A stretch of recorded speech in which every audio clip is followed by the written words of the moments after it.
যোৱা নিশা দুৰ্বৃত্তই আমাৰ কুসুমতলা শুকান পুখুৰী পাৰৰ যি শিৱ মন্দিৰ নদুৱাৰ আঞ্চলিক জুৰি সন্মিলনৰ যি সাৰ্বজনীন শিৱ মন্দিৰ সেই মন্দিৰৰ তলা ভাঙি যথেষ্ট সম্পত্তি লৈ যায়।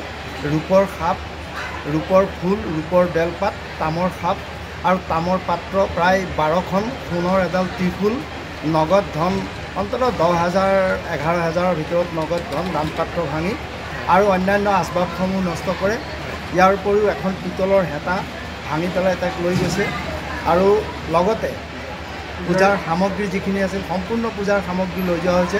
আজি এতিয়া আমি পূজা কৰিবলৈ কোনো সামগ্ৰী নাই হাতত, সামগ্ৰী আমি সংগ্ৰহ কৰি আনি আজি মন্দিৰৰ নিত্য পূজা কৰিব লাগিব।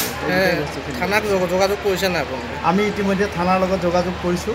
থানাৰ পৰা আহিছে তেখেতসকল, আহি সম্পূৰ্ণ ইয়াৰ ইনকুৱাৰী কৰিছে, আমাৰ পৰা গোটেইখিনি বুজ লৈ গৈছে আৰু আমাৰ পৰা এখন এজাহাৰ বিচাৰিছে। আমি ইতিমধ্যে তেখেতসকলক অলপ পিছত আমি কি বস্তু হেৰাইছে তেখেতসকল যোৱাৰ পিছত আমি গডৰেজৰ বা অন্য গোটেই বস্তুবিলাক চাইছোঁ। সেই বস্তুখিনি এটা সম্পূৰ্ণ তালিকা কৰি আমি পুলিচক ইতিমধ্যে জনাম কি নিয়া হৈছে এজাহাৰত।